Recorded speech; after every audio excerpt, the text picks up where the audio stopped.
Bonjour et bienvenue sur AirPayment, la chronique de l'association du paiement.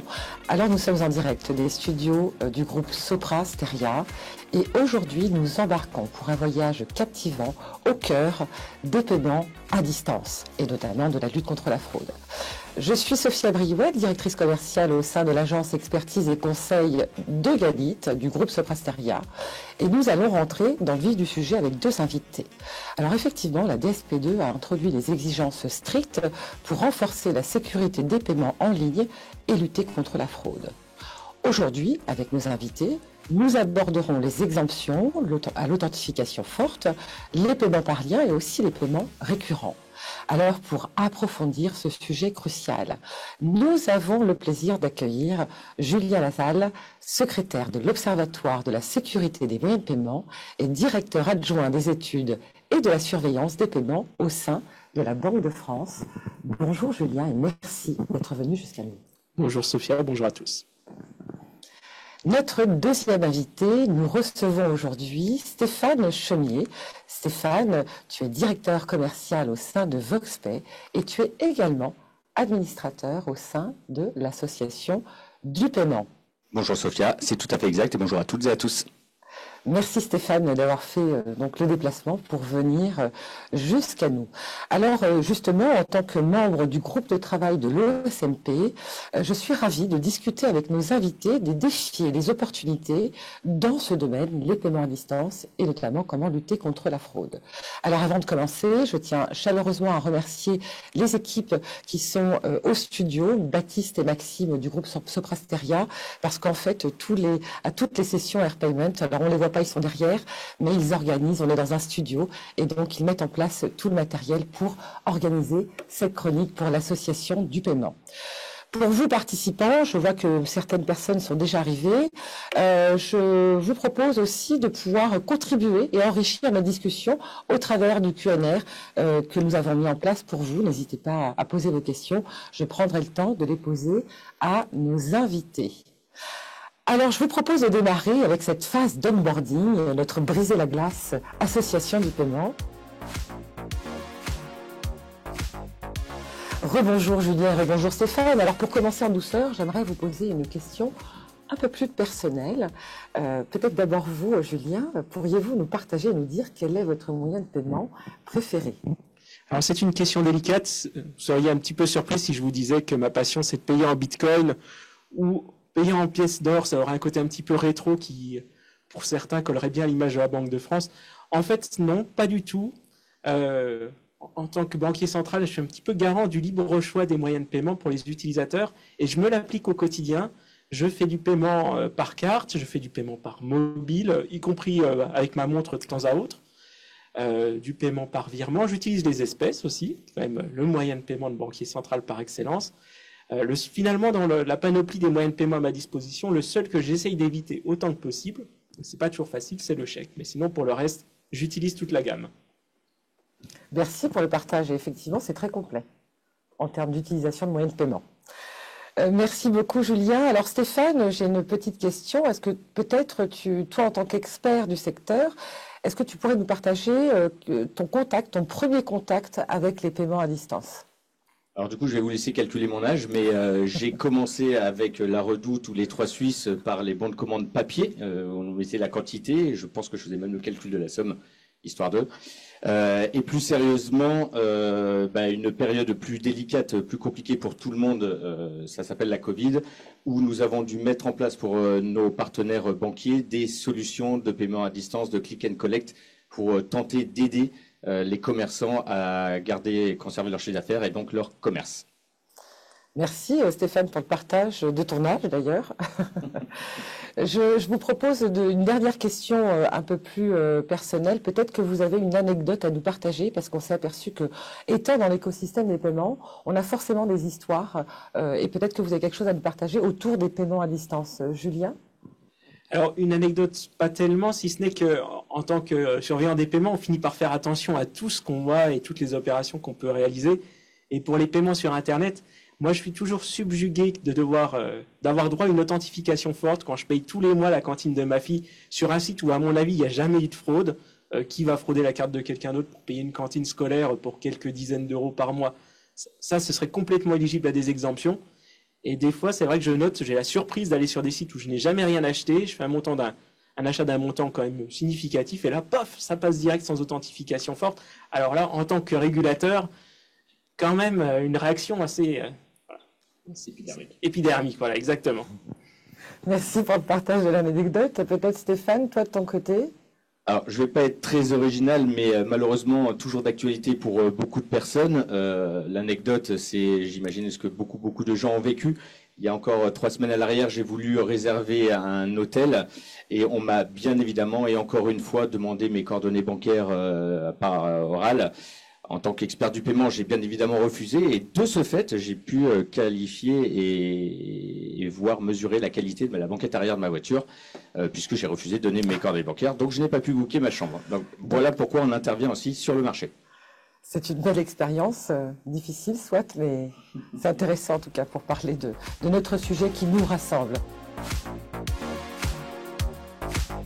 Alors maintenant que nous sommes prêts à décoller notre sujet, explorons ensemble les premières questions qui lèvent le voile sur les défis actuels du paiement à distance et de la lutte contre la fraude. Alors Julien, peut-être que vous pourriez nous expliquer comment est-ce que la Banque de France perçoit l'évolution des paiements à distance dans le cadre de la DSP2.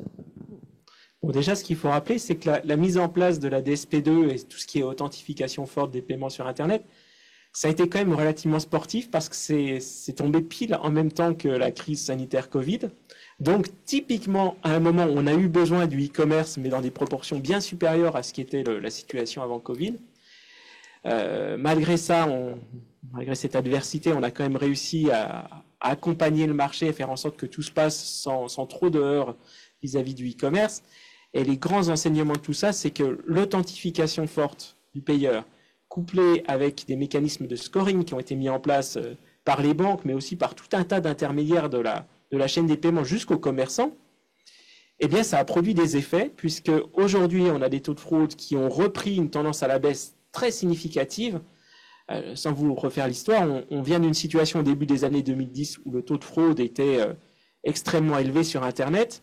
On a passé des années à mettre en place la première version de 3D Secure avec de l'authentification simple par SMS OTP. Et puis on était arrivé à partir de 2018-2019 sur une sorte de palier. Et ce qui a permis l'authentification forte, c'est de réamorcer un mouvement de baisse, mais alors, vraiment très significatif. Voilà, donc l'apport de la DSP2, pour nous, il est vraiment réel. Et la mise en place de l'authentification forte du client, quand c'est possible, eh bien, ça permet de générer des vrais gains en termes de sécurité des paiements. Merci Julien. Alors justement, comme on parle effectivement de ce cadre qui est la DSP2, comment est-ce que justement VoxPay aide les entreprises à se conformer aux exigences de la sécurité DSP2 et notamment autour de l'authentification forte, ESR? Alors, VoxPay, tout d'abord, ça offre une plateforme complète de paiement sécurisé à distance, PCI DSS de niveau 1, sur l'intégralité de notre plateforme. Donc, nous avons la particularité sur le marché d'avoir une double expertise, que bien évidemment est le paiement, et également la partie télécom. Donc, concernant les solutions digitales, donc du paiement par lien, quel que soit le véhicule emprunté, SMS, email, WhatsApp et autres, paiement en masse, application mobile, donc nous sommes compliant DSP2, bien évidemment, donc nous permettons l'authentification forte sur toutes nos solutions online. Sur la partie téléphone order, donc ce sont des solutions offline, c'est du téléphone assisté ou du serveur vocal interactif. Ce sont des exemptions à la DSP2, donc il n'y a pas, de par le fait, d'authentification forte. Donc le premier travail de VoxPay, ça a été d'apporter cette première brique, cette première base sécuritaire, en permettant aux porteurs d'être en toute autonomie avec ses coordonnées bancaires. L'inverse de l'anecdote que j'ai racontée où je demande oralement, bien évidemment, mes coordonnées bancaires. Donc ça a été la première brique qu'a apporté VoxPay pour apporter ce niveau de sécurité. Donc pas de manipulation des coordonnées bancaires par le marchand, pas de rupture de canal, aucune donnée sensible chez le commerçant comme dans son système d'information. Donc en fait, nous répondons à la recommandation numéro 4 de l'OSMP qui est de tout faire pour que le porteur conserve la confidentialité de ses coordonnées bancaires. Merci Stéphane. Et effectivement, je crois que cette DSP2 permet, entre autres, bien sûr, la sécurité, mais aussi cette ouverture avec de nombreux acteurs qui ont émergé finalement de ce cadre qu'offre la DSP2. Julien, justement, comme on parlait tout à l'heure, on est dans cette phase de décollage. Quels sont les principaux défis de conformité et de gestion, des risques d'ailleurs, pour les institutions financières globalement, concernant justement ces paiements à distance? Alors le premier point très important, c'est qu'on est sorti de la migration DSP2 avec un très bon niveau de conformité de la place. Tout ça a été suivi par des indicateurs, il y a eu des missions de contrôle sur place des équipes de la Banque de France. Donc globalement, on avait un niveau de conformité assez fort et qu'il s'agit maintenant d'arriver à consolider dans la durée. Ce qui est délicat, c'est qu'on a vu émerger de nouvelles offres de paiement, de nouvelles façons de payer sur Internet. On nous parle aujourd'hui de délégation d'authentification forte, de click-to-pay. On sait que la DSP2, elle a été écrite en 2015, adoptée tout début 2016. Donc, à une époque où les pratiques de paiement sur Internet ou à distance au sens large n'étaient pas celles d'aujourd'hui.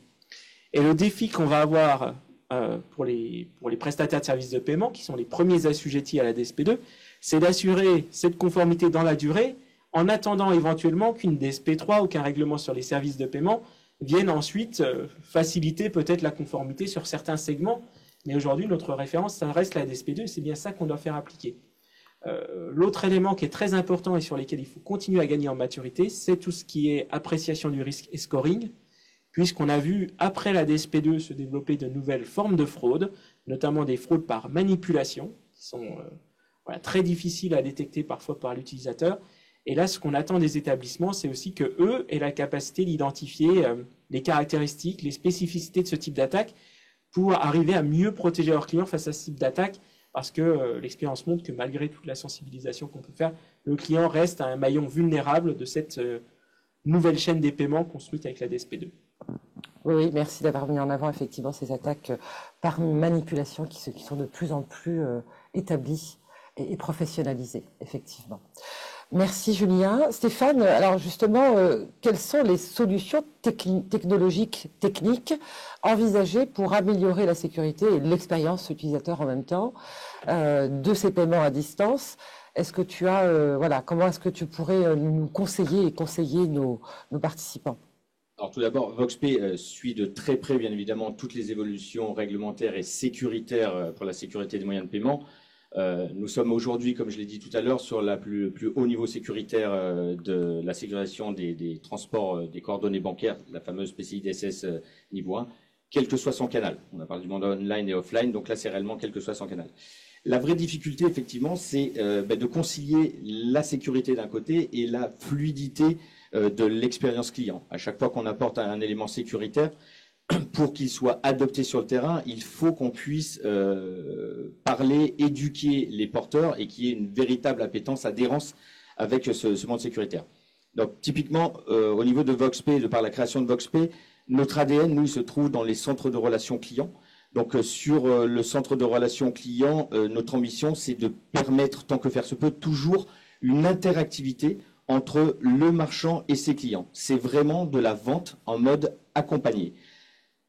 Ça provoque quoi? Une meilleure expérience client, puisque c'était la fin de ta question, Sophia. Oui. Donc on va effectivement les accompagner, on va pouvoir les amener à comprendre les enjeux de cela, parce que justement cet accompagnement ne va pas les laisser seuls se poser des questions et donc avoir une bonne première expérience. Donc c'est de la pédagogie tout simplement sur les nouvelles méthodes de paiement comme les nouvelles règles de paiement. Et également, il faut penser au marchand, il faut que ce soit un win-win. Cet accompagnement du marchand va permettre également pour lui d'optimiser son taux de transformation, parce que malgré tout, il est responsable d'un chiffre d'affaires. C'est très complet. Un complément peut-être, Julien, non? Non, c'est tout à fait clair. Ça fait partie des grands équilibres qu'on a dû trouver en mettant en place la DSP2. C'est que certes, il fallait être en capacité de mettre en place l'authentification forte et toutes les contraintes quelque part que ça fait peser sur le e-commerce et sur les acteurs de la chaîne des paiements. Et de l'autre côté, il ne fallait pas non plus faire du e-commerce une sorte de repoussoir. Il fallait quand même qu'on arrive à préserver un certain degré de fluidité dans les parcours de paiement. Et c'est là que le fait que les régulateurs aient prévu des exemptions et qu'on soit capable de gérer ces exemptions à l'authentification forte dans de bonnes conditions, ça fait partie aussi des facteurs clés de succès de la mise en place de la DSP2. On a créé de la contrainte, mais on a aussi permis des fenêtres de fluidité quand on considérait que le niveau de risque permettait de le faire. Merci Julien pour ces compléments. Alors je vous propose de passer à la phase de turbulence. Nous entrons dans cette zone de turbulence et on a des défis qui sont encore un peu plus costauds et notamment on va probablement rentrer un peu plus dans le vif du sujet de cette lutte contre la fraude. Julien, en tant qu'autorité de régulation, quelles sont les principales vulnérabilités que vous observez aujourd'hui sur les paiements à distance dans ce contexte post-DSP2 ? Sur ce sujet, on a déjà largement étoffé nos outils de mesure par rapport à ce dont on disposait avant la DSP2, où on avait deux catégories, Internet et moto. Donc moto, pour ceux qui ne connaissent pas, c'est tout ce qui est commande passée par courrier papier, fax, par téléphone, au sens conversation téléphonique, pas depuis donc tous les canaux qui sont un petit peu plus manuels et qui nécessitent en règle générale une ressaisie des données de carte. Donc avant la DSP2, notre monde a été divisé en deux, il y avait Internet et il y avait le moto. Et la migration DSP2 nous a amené à prendre un petit peu de recul, déjà parce que la réglementation a coupé un petit peu les cheveux en quatre, ça il faut le reconnaître, mais aussi parce qu'on avait besoin de comprendre ce qui se passait en termes de sécurité. Et là-dessus, les enseignements, ils sont de plusieurs natures. Il y a d'un côté les sujets, les paiements qu'on appelle CIT. Donc les paiements, en fait, c'est les paiements Consumer Initiated Transaction. Donc c'est les paiements où vraiment le client est à l'initiative du paiement parce qu'il s'est connecté à un site marchand, qu'il a renseigné ses numéros de carte et qu'il demande un paiement immédiat.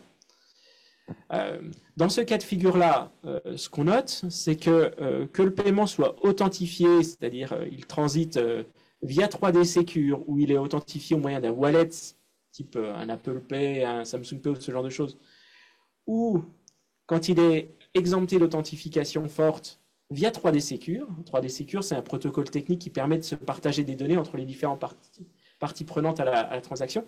Et dans ces cas de figure-là, on est arrivé aujourd'hui à des taux de fraude qui sont les plus bas historiques qu'on ait jamais observés sur du paiement à distance. C'est en dessous de 0,1% de fraude en montant. Et ça contraste avec ce qu'on observe sur les autres canaux. Alors les autres canaux, il y a plusieurs canaux différents qui nous posent problème aujourd'hui. Il y a les paiements de type CIT, alors toujours transaction à l'initiative de l'utilisateur, mais pour lequel le commerçant a fait la demande d'exemption qui lui a été accordée hors 3D Secure. Où là, on note que quand un émetteur accepte ce genre de choses, et bien apparemment, il supporte un taux de fraude 2 fois à 2 fois et demi plus élevé que si l'exemption avait été accordée en 3D Secure. Là-dessus, même si nous, en tant que régulateurs, on est censé être agnostique des canaux technologiques utilisés, la loi ne dit pas il faut passer ces flux dans tel et tel canal, elle dit juste il faut savoir gérer les exemptions. Eh bien, nous, on considère aujourd'hui que quand l'exemption est gérée directement en autorisation, sans passer par 3D Secure, visiblement, l'émetteur est beaucoup moins clairvoyant sur sa capacité à évaluer le niveau de risque parce qu'il dispose sans doute de moins d'informations, parce que le hors 3D Secure n'a pas été prévu pour ça. Et donc, une question qu'on se pose aujourd'hui, c'est faut-il maintenir ce canal ouvert ? Et puis, les deux autres segments qui aussi posent problème en termes de taux de fraude, c'est les deux segments qui sont les oubliés de la DSP2. C'est à la fois le moto, puisque c'est des paiements qualifié de non électronique. Il y a une étape manuelle de ressaisie des données à un moment qui n'est pas fait par le payeur. Et puis l'autre segment, c'est les MIT. Les MIT, c'est les Merchant Initiated Transactions, transactions initiées par le marchand. En fait, ça correspond soit à des paiements de type fractionné, soit à des paiements de type abonnement, soit des paiements à la consommation. C'est-à-dire vous vous engagez à payer à un moment, mais vous ne savez pas sur quel montant. Typiquement, vous réservez une voiture avec chauffeur, on vous dit c'est dans telle fourchette de prix, mais le montant, vous ne le connaîtrez qu'à la fin. Et donc, dans ces trois cas de situation, donc abonnement fractionné ou paiement à la consommation, on est dans une situation où le paiement a lieu à un moment où l'utilisateur n'est plus connecté au site marchand. Et donc, c'est le marchand qui émet le paiement. Alors, la DSP2 dit l'authentification forte est obligatoire quand le paiement est initié par le payeur. Là, on est sur un paiement initié par le payé, donc on échappe à l'obligation d'authentification forte. Et bien, sur les motos comme sur les MIT, comme sur les exemptions accordées hors 3D Secure, on a des taux de fraude qui sont 2 à 2 fois et demi supérieurs à ceux qu'on a quand on utilise 3D Secure. Et aujourd'hui, notre préoccupation majeure, en attendant qu'une éventuelle DSP3 vienne colmater les failles, eh bien, c'est de trouver des solutions adaptées en termes de sécurité pour sécuriser ces canaux. Ce sont des canaux qui ont une raison d'être, qui fonctionnent différemment des paiements CIT, qui traduisent des usages un petit peu différents. Et donc, c'est à nous de trouver des solutions de marché qui nous permettent de tirer les taux de fraude à la baisse et de les normaliser par rapport à ce qu'on sait faire, par exemple, via 3D Sécu. Merci Julien. Donc je comprends que ces 4 cas que vous venez de citer, l'abonnement, le BNPL, le fractionné, et puis vous en avez cité un troisième. À la consommation. Et le moto. Donc ça veut dire quelque part, et là je m'adresse à toi Stéphane, est-ce qu'il y a des barrières, parce que si on les propose, c'est qu'il n'y a pas d'autre solution, pas d'autre issue. Donc est-ce qu'il y a quelque chose, une barrière technologique, quelque chose qui fait que en adoptant les paiements à distance, on n'a pas les bonnes solutions pour justement aider à surmonter cette problématique et d'augmentation notamment de lutte contre la fraude, de la fraude? Alors, comme l'a expliqué Julien, il y a bien évidemment de multiples cas d'usage, que ce soit du côté porteur ou du côté marchand. Nous, on a vu, il y a 3 constats que l'on a pu remarquer pour les entreprises sur le marché. C'est effectivement la prise de conscience de la sécurisation du paiement. Aujourd'hui, on s'aperçoit qu'il y a un manque de sécurité du paiement. Et encore une fois, je citais tout à l'heure la recommandation numéro 4, qui est d'éviter à tout prix que le marchand saisisse les coordonnées bancaires du porteur à sa place, en lieu et place du porteur. Donc c'est ce qu'a fait effectivement VoxPay sur ce que j'ai appelé la première brique de sécurité du paiement par téléphone order. Donc il y a souvent un manque de sécurité lors de la transaction à distance, et il y a effectivement la capacité à se dire il faut que j'intervienne. Les banques préviennent, beaucoup d'acteurs en réalité essayent de normer le discours par rapport à cela.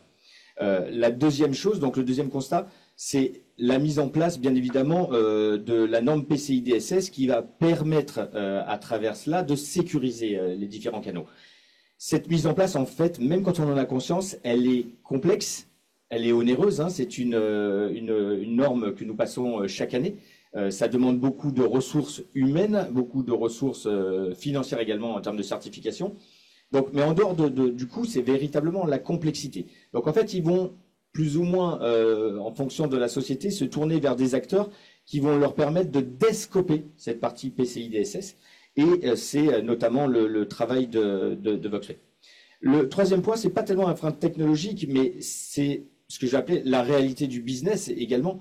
À aujourd'hui, il y a des populations qui ne sont pas à l'aise avec la technologie, ou alors, et parce qu'il n'y a pas que des personnes qui ne sont pas à l'aise, hein, que ce soit vieilles ou jeunes d'ailleurs, mais il y a aussi des gens qui vont rechercher une relation plus humaine dans l'acte d'achat, et il va falloir leur apporter une solution. Donc, c'est le taux de conversion qui va gêner également les commerçants. Ce taux de conversion, il est simple, hein. On s'aperçoit, c'est comme si vous prenez un colis que vous amenez d'un point A à un point B avec un seul camion. Vous avez bien évidemment moins de risques que de changer X fois de camion, avec le risque de faire tomber le colis, de le perdre entre les 2 camions, etc., etc.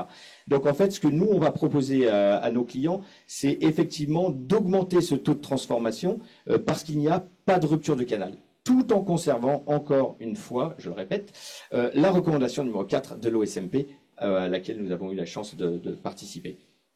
Merci beaucoup Stéphane d'avoir clarifié ces points. Et effectivement, tu as bien fait de parler de cette notion de taux de conversion. Mais alors justement, face à cette problématique, face à cette montée de la fraude, avec ces cas que vous venez de nous présenter, Julien, qu'est-ce que vous allez mettre en place? Quel plan d'action justement, récemment d'ailleurs adopté par l'Observatoire de la sécurité des moyens de paiement, pour justement limiter les paiements à distance sans authentification forte? Est-ce que vous pourriez nous partager votre plan d'action et nous parler de ce communiqué qui est donc, je crois, qui a été réalisé en début de semaine, il me semble? Alors effectivement, tout ça a été mis en ligne a priori dès lundi, dès hier donc, sur le site de l'Observatoire de la sécurité des moyens de paiement.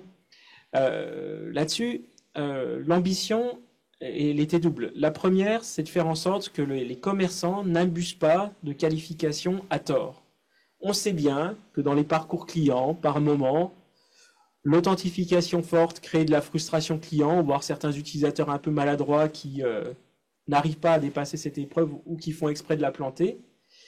Et que par facilité, le commerçant peut être tenté de faire du MIT, voire du moto, de façon complètement illégitime parce qu'on est bien dans une transaction active de l'utilisateur et que ça aide quelque part à augmenter le taux de transformation. Ça, clairement, c'est des pratiques qu'on ne veut plus voir. Voilà, il y a une réglementation très claire sur ce qu'on peut faire en termes de paiement quand c'est le payeur qui est à l'origine du paiement. Il est hors de question qu'on autorise des qualifications par d'autres canaux dans ce cas de figure. Mais au-delà de se rappeler un petit peu incantatoire, il y a quand même notre souhait d'aller plus loin et d'aller quelque part faire peser une contrainte un petit peu plus forte en termes d'acceptation sur les canaux qui nous semblent les plus faibles. Donc aussi bien sur les exemptions hors 3D Secure, sur les MIT et sur les motos, l'idée c'est vraiment d'aller demander aux émetteurs de restreindre la capacité des paiements de leurs porteurs, avec une règle qui s'applique sur ce qu'on appelle la vélocité. Donc on va suivre séparément pour les motos et pour les paiements Internet non authentifiés et hors 3D Secure, un indicateur qui mesure le montant cumulé pour une carte donnée, pour un commerçant donné sur une période de 24 heures. Donc vraiment, montant cumulé pour une carte, pour un commerçant donné pour 24 heures. Donc si vous changez de commerçant, vous remettez le compteur à zéro. Si c'est écoulé plus de 24 heures depuis le précédent paiement auprès de ce commerçant, ça repart à zéro. Si le porteur a deux cartes et utilise un coup l'une, un coup l'autre auprès du même commerçant, on remet les choses à zéro à chaque fois qu'on change de carte. Et sur cette vélocité, qu'est-ce qu'on va faire? On va prendre les différents seuils qui sont définis dans l'annexe de la DSP2, enfin des normes techniques réglementaires associées à la DSP2, les fameux RTS. Donc il y avait un seuil à 500, un seuil à 250, un seuil à 100 euros. Et on va dire, à partir d'une certaine date, alors la première date en question c'était hier, donc à partir du 10 juin, les paiements qui font dépasser la limite de vélocité au-delà de 500 euros, eh bien on va demander aux émetteurs de les rejeter, purement et simplement. Dans certains cas, ça sera assimilable à un soft decline, si on est sur du paiement CIT avec exemption.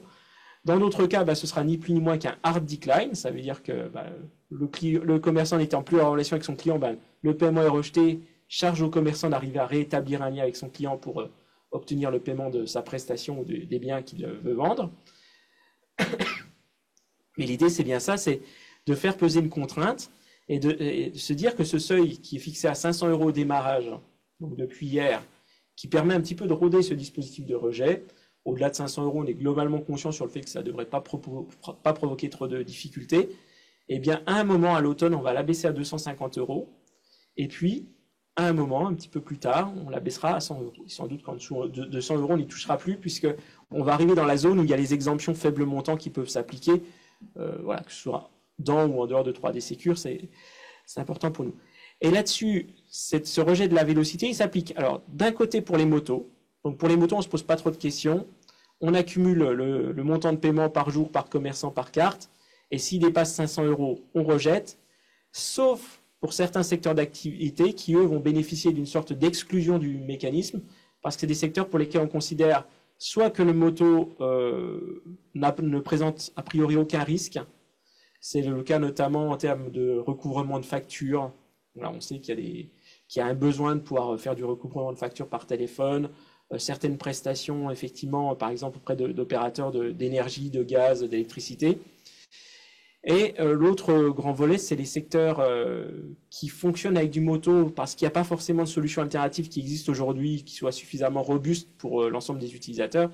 On va retrouver là derrière notamment le secteur du voyage et du tourisme, où effectivement la pratique de réservation directement par un appel à l'hôtel, c'est des choses qui existent. Et aujourd'hui, on n'est pas en capacité de remplacer tout ça par des transactions 100% Internet. Donc il y a quand même toute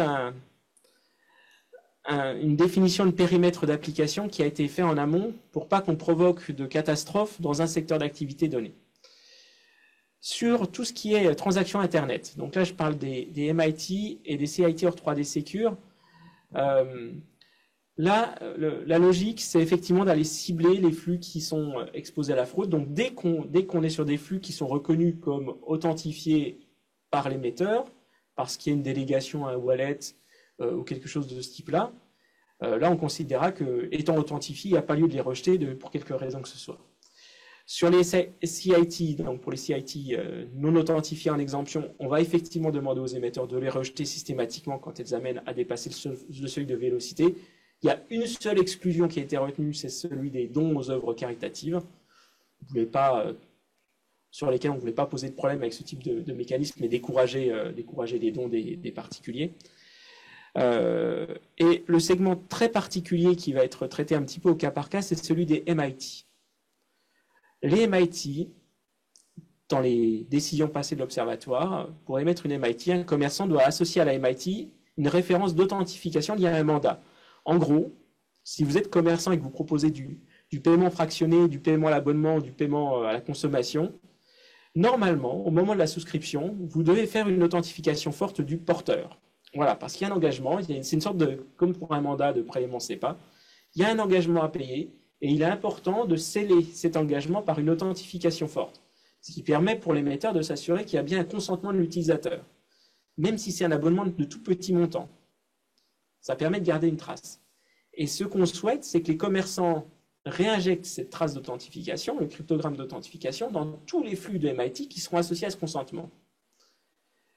Tant que les flux MIT comportent cette référence d'authentification forte, a priori, ils sont conformes, et donc, même s'ils font dépasser la limite de vélocité, on ne demande pas aux émetteurs de les rejeter. On demandera aux émetteurs de les rejeter pour les flux MIT qui font dépasser la limite de vélocité et qui ne comportent pas la trace d'authentification. Maintenant, pour aller encore plus loin dans le détail, et là j'espère que je n'ai pas perdu tout le monde. Pour l'instant, ça va, nous n'avons pas de questions. On a des commerçants qui utilisent des références de chaînage, des références d'authentification qui sont fictives ou qui ne correspondent pas à une transaction qui est liée à ce porteur-là ou à cette carte-là. C'est des choses malheureusement qu'on voit qui ne devraient pas exister. Et là, on autorise les émetteurs à identifier les commerçants ou les prestataires techniques qui fourniraient des preuves d'authentification bidons et à les blacklister. Et donc pour cela, même si les MIT qui présentent normalement une trace d'authentification ne doivent pas être rejetés, là, comme on considérera que la trace d'authentification est invalide, eh bien, les émetteurs seront aussi fondés à rejeter les transactions. On ne veut pas faire ça n'importe comment, ce n'est pas le Far West. Ça nous semble préférable que les émetteurs qui s'engageraient dans cette voie-là prennent quand même le temps de contacter le commerçant ou son prestataire technique pour s'assurer que ça ne vient pas d'une difficulté à récupérer le cryptogramme initial et ce qu'il y a une politique de mise en conformité possible. Voilà, on n'est pas là à dire qu'il faut appliquer, il faut rejeter au maximum les transactions. On veut une approche qui soit vraiment pragmatique pour permettre à ce que le marché progresse globalement dans le bon sens et surtout qu'on évite de provoquer des couacs majeurs sur un secteur d'activité ou un autre. Merci. Alors, si vous avez des questions, surtout, n'hésitez pas à utiliser le Q&A. En tout cas, ce que l'on retient, c'est qu'à ces différents cas d'usage, il y a ce fameux seuil à 500 € et qui va être dégressif au fur et à mesure du plan d'action. Et d'ailleurs, ça va me permettre de faire la transition sur le plan d'action. Justement, comment est-ce que vous allez piloter, parce que ça a l'air quand même d'être relativement complet, hein. Il va falloir aussi faire preuve de pédagogie auprès des émetteurs. Il y a des solutions techniques, technologiques qui vont accompagner cette démarche. Mais comment est-ce que justement on assure dans la durée ce plan d'action et justement on s'assure qu'il n'y a pas d'obstacle au développement de l'e-commerce? On a parlé de taux de conversion tout à l'heure. Est-ce que ça concrètement, ça ne va pas faire peur aux acteurs? Est-ce que justement dans les nouvelles solutions de sécurisation de paiement comme le click-to-pay, comment est-ce que tout ça va s'orchestrer dans la durée?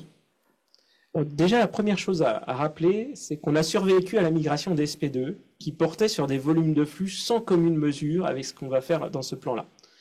Juste vous donner un ordre de grandeur sur le seuil au-delà de 500 €, donc ce qui est en application dès aujourd'hui, dès hier même. Bon, ce genre de truc, ça démarre jamais hyper violemment, hein, on est d'accord, c'est des montées en régime progressives de la part des émetteurs. Sur les MIT et les CIT non 3D Secure, on parle de 0,2% des flux de paiement sur Internet, mais qui concentrent à eux tout seuls 5% de la fraude. On voit que la mesure, quand même, est légitime en termes de lutte contre la fraude. Sur les motos, on parle de 0,07% des flux, qui sont porteurs de 3,7% de la fraude. Et même quand on descend jusqu'à 100 €, finalement, on reste dans des ordres de grandeur de ce type-là. Alors, il y a sans doute un petit facteur 10 quand on passe du 500 € au 100 €, ce qui est logique, hein. On va toucher des masses de transactions beaucoup plus importantes. Ça reste un tout petit segment par rapport à ce qu'on a fait au niveau de la DSP2, où on parlait vraiment de 100% des flux de type CIT. L'autre élément, c'est qu'on a tiré de l'expérience des SP2 cette capacité à assurer un pilotage dans la durée. Effectivement, on a un groupe de travail qui va piloter tout ça, qui va se réunir très régulièrement pour faire le point sur, par exemple, les volumes de transactions rejetées, sur les solutions trouvées par les commerçants pour réinjecter ces transactions via un canal plus sécurisé. Le but, c'est pas de mettre des transactions du commerce en échec, hein, c'est de s'assurer que les commerçants arrivent à faire leurs transactions autrement. Et donc, dans notre feuille de route, c'est pas juste un dialogue, la Banque de France avec les prestataires de services de paiement. On a bien aussi autour de la table les prestataires techniques, les commerçants, qui sont tout aussi concernés par les difficultés que peut poser le plan. Et le dernier point, c'est sans doute le plus important, on s'est engagé à assurer qu'à chaque abaissement de seuil, d'abord à 250 puis à 100 euros, le marché français sera prêt. Donc, si à un moment on considère qu'il y a un secteur d'activité ou même un commerçant à titre individuel qui va être mis en difficulté par le plan, on pourra élargir la liste des exclusions, au moins temporairement, pour permettre à des acteurs de s'adapter en prenant un peu plus de temps.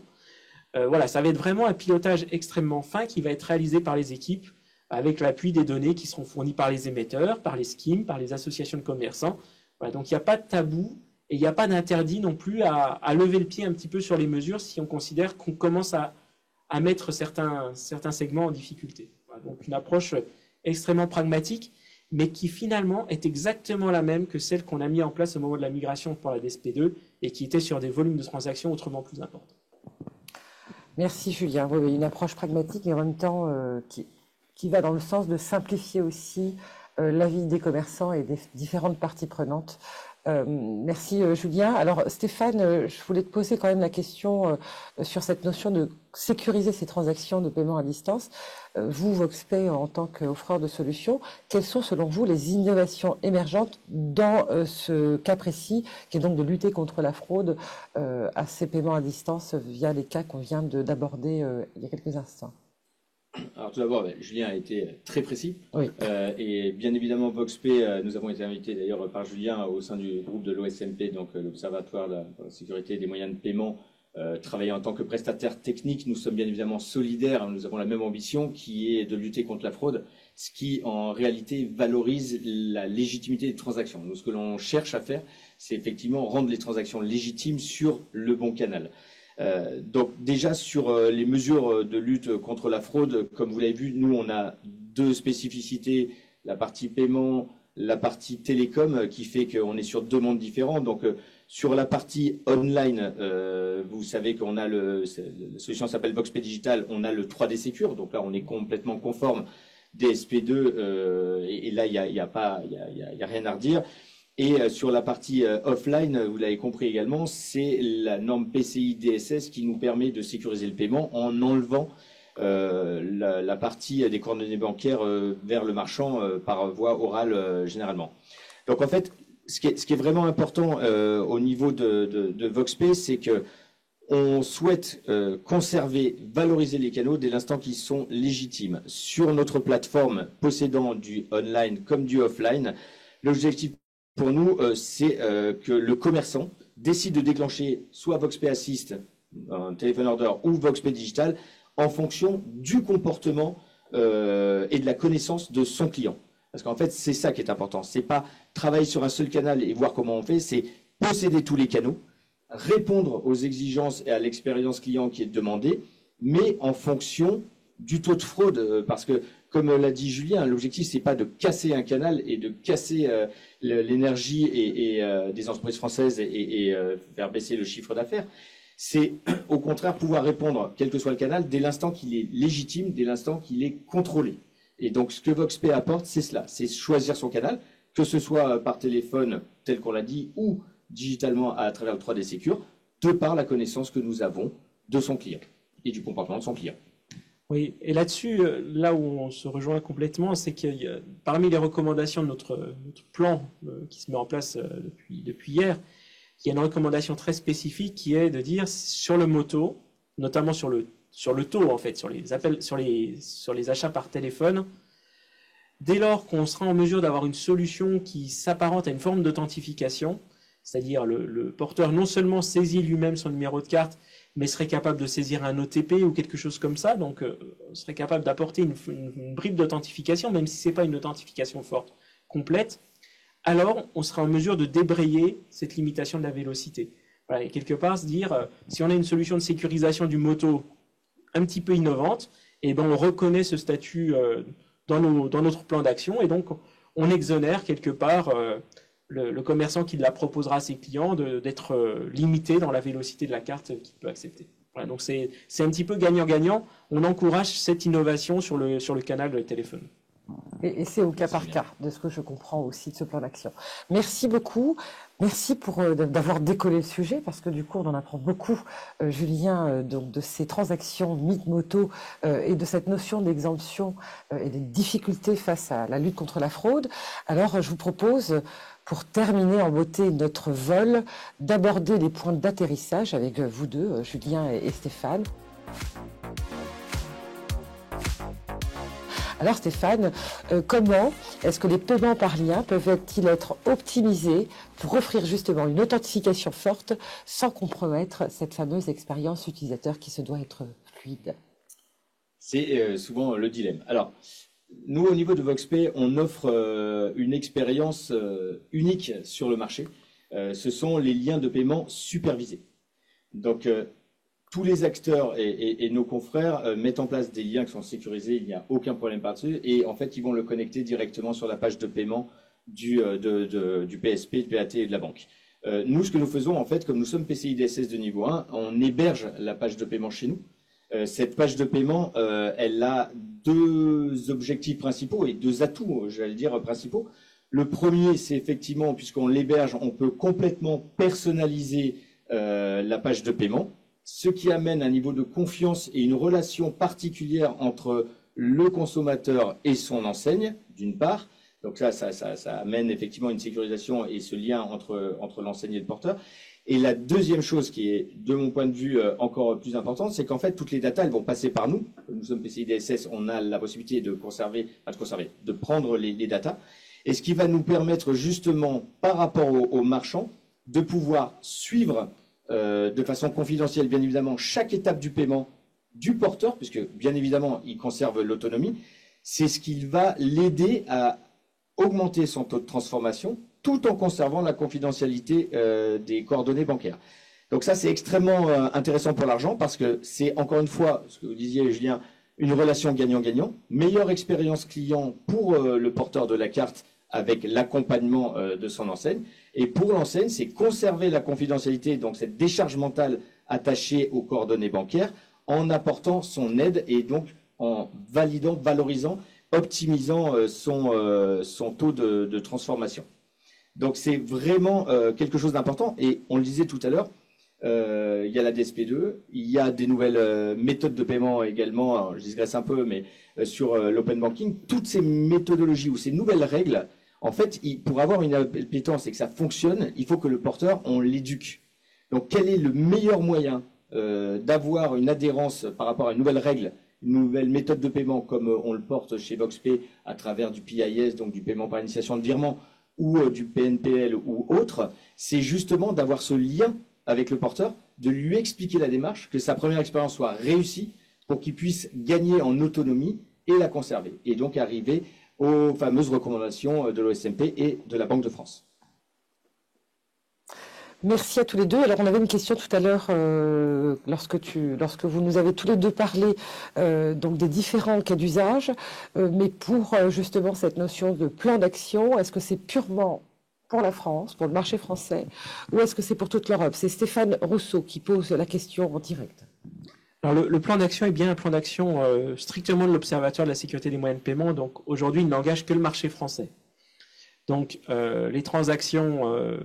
alors comme finalement les principales parties prenantes qui vont mettre en place cette limite de la vélocité, c'est les émetteurs, donc c'est surtout les comptes tenus en France, les émetteurs de cartes français qui vont être chargés de mettre en place ces recommandations, même si on peut aussi s'attendre à ce que les commerçants français revoient leurs pratiques aussi pour des flux qui seraient réalisés par des porteurs situés à l'étranger. De façon claire, nous on ne pourra suivre la mise en conformité, enfin la mise en œuvre de ce plan que sur le marché français. Maintenant, notre souhait, c'est pas de créer un cadre français qui soit complètement dissonant de ce qui se passe chez les pays voisins. On a pris les devants, on est allé présenter, expliquer nos problématiques aux régulateurs des pays voisins. Et on est prêt à être force de proposition sur ces questions-là dans la perspective de la DSP3 et du RSP, donc la révision de la réglementation applicable en matière de paiement.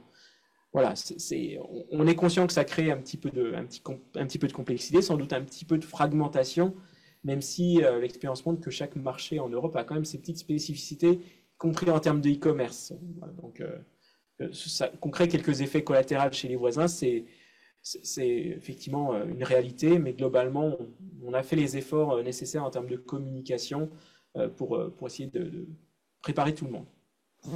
Merci d'avoir répondu à la question d'un de nos participants. Je vous propose donc de continuer au travers de ce que vous nous avez partagé, Julien, le plan d'action, les mesures qui sont prises donc par l'Observatoire des moyens de paiement, de la sécurité des moyens de paiement. Quelles sont les stratégies sur le long terme, hein? Là, on a parlé de plan d'action et donc de la manière dont vous allez maintenir ce plan d'action, mais à long terme, comment est-ce que la Banque de France va donc justement gérer ses objectifs stratégiques sur le long terme des paiements à distance, sans trahir de secret, bien sûr? D'abord, je pense qu'il y a une vision qui est qu'on doit encore pouvoir ramener les paiements, le taux de fraude sur les paiements à distance à un niveau plus proche de celui des paiements de proximité. Alors, vouloir les mettre au strictement même niveau, c'est sans doute utopique, parce qu'on n'aura jamais le même niveau de confiance dans l'espace digital qu'on l'a dans un espace physique, où on est face aux commerçants, avec du matériel qu'on arrive à identifier, et ainsi de suite. Mais il faut voir d'où on part. Au début des années 2010, le taux de fraude sur les paiements à distance, c'était 40 fois le taux de fraude sur un paiement par carte de proximité. Aujourd'hui, sur des paiements 3D Secure, on est à un ratio de 1 à 10. On a quand même divisé l'ensemble par 4. Maintenant, le problème, c'est que sur les canaux un peu vulnérables dont on a parlé, le ratio, il reste de 1 à 20, voire 1 à 25. Donc, effectivement, sur ces paiements MIT, Moto, hors 3D Secure, on a encore une marge pour ramener tout le monde vers un seuil sensiblement plus bas. D'ailleurs, je n'exclus pas que 3D Secure puisse encore nous permettre de faire des progrès, notamment grâce à l'amélioration des techniques de scoring. Maintenant, la vision qu'on porte aussi, c'est celle de poser la question de l'adéquation des moyens de paiement qu'on propose, notamment à distance. Parce que, fondamentalement, la carte a été conçu pour faire du paiement unitaire. C'est vraiment l'utilisateur qui tend sa carte pour faire un paiement, au moment où il donne sa carte. Vouloir faire du paiement différé, du paiement fractionné, finalement, ça nous ramène un peu à l'ère du fer à repasser, où on prenait l'empreinte de la carte. Parce que finalement, pour faire un MIT, si on ne contrôle pas le cryptogramme d'authentification, ben, il faut quoi? Il faut un numéro de carte, une date d'expiration, et la seule petite subtilité, c'est qu'il faut le CVV. Ça, le fer à repasser n'était pas capable de le faire. Mais alors, de nos jours, avec un bon photocopieur, on y arrive. Donc, il y a peut-être aussi une question sur ces use cases qui se développent. Il y a peut-être d'autres moyens de paiement qui sont tout aussi appropriés et qui offrent un meilleur niveau de sécurité. Le prélèvement SEPA, on sait que c'est un petit peu le mal-aimé du consommateur qui a toujours la hantise qui va se faire prélever n'importe quand par son créancier, alors même que c'est le moyen de paiement qui a les règles les plus protectrices vis-à-vis de la clientèle, hein, quand même, il faut le reconnaître, mais tout le monde l'oublie. Mais d'autres solutions de type capacité pour un émetteur à identifier les différents mandats confiés, à avoir une sorte de self-service, pouvoir mettre fin à un mandat de MIT via l'interface de banque plutôt que devoir aller à la pêche aux infos auprès du e-commerçant. Peut-être aussi miser sur le développement de solutions plus évoluées. Alors, il y a ce qui peut être mis en place avec de l'open banking, avec du virement instantané. Il y a les solutions de type wallet. Là-dessus, on regarde très attentivement ce qui se prépare avec Wero et EPI, parce que c'est des solutions de paiement qui sont promues, soutenues par l'Eurosystème, la Commission, la Banque de France, comme étant une réponse à des enjeux de souveraineté et de fragmentation. Mais c'est aussi des solutions qui peuvent nativement embarquer une bien meilleure gestion de tout ce qui est droit et autorisation sur des systèmes de type paiement fractionné, paiement à l'abonnement, paiement à la consommation. Donc là aussi, il faut qu'on se pose la question, est-ce qu'à un moment, il ne faudra pas qu'on s'exprime de façon un petit peu plus directe pour dire, sur ce type de paiement, ben, il faut peut-être renoncer à vouloir faire de la carte, ou alors il faut faire de la carte différemment. C'est vrai que le recours, par exemple, à des tokens qui sont à usage unique, qui sont liés à un use case bien précis, pour peu qu'on soit capable de tracer les étapes de leur création et du type de consentement donné par l'utilisateur, eh bien là, on pourra recréer un petit peu de sécurité sur les MIT. Mais c'est vrai que dans l'état actuel des choses, ben le MIT, le Moto, reste un petit peu des parents pauvres en termes de sécurité. Et malgré, voilà, ce qu'on va faire, c'est conditionner l'acceptation, donc c'est une façon d'en accepter moins, ce qui permet de limiter la fraude. Ce n'est pas une solution miracle non plus. Donc, tant qu'on ne sera pas capable de renforcer la technologie de ces modes de paiement, on va quand même buter sur le côté un petit peu frustre, Donc raison de plus pour les perfectionner. Et je pense que ce à quoi travaille notamment VoxPay avec d'autres acteurs de marché sur l'authentification dans les appels téléphoniques, c'est une première piste qui nous permet de donner un peu de perspective sur ces modes de paiement. Merci Julien. Alors justement, comme vous êtes en train d'aborder cette question autour des solutions innovantes, Stéphane, pour donc terminer notre chronique, puisque nous avons largement dépassé, le sujet est intéressant, est-ce que tu pourrais nous partager, Stéphane, justement, les solutions innovantes que vous pourriez, vous, VoxPay, ou qui pourraient voir le jour, parce que c'est à partir des problèmes, c'est à partir des difficultés, c'est à partir de la fraude que l'on crée des solutions, et là, il faut sécuriser. Donc, quelles sont les solutions innovantes, sécurisées, qui permettront de gérer ces transactions? Comme l'a dévoilé un petit peu Julien, à moyen et long terme, nous, ce qui est important pour nous en tant que prestataire technique d'acceptation, c'est de suivre ces différentes évolutions. Plus on connaît en amont ce qui va se passer, plus on va pouvoir accompagner, bien évidemment, les nouvelles directives et les nouvelles réglementations. À plus court terme, donc on a eu la chance effectivement, grâce à Julien, d'être membre de ce groupe de travail de l'OSMP sur justement la sécurisation des paiements à distance hors 3D Secure. Je suis complètement d'accord avec vous, le sub-decline est une mise en place pour lutter contre la fraude, ça c'est limite bien entendu.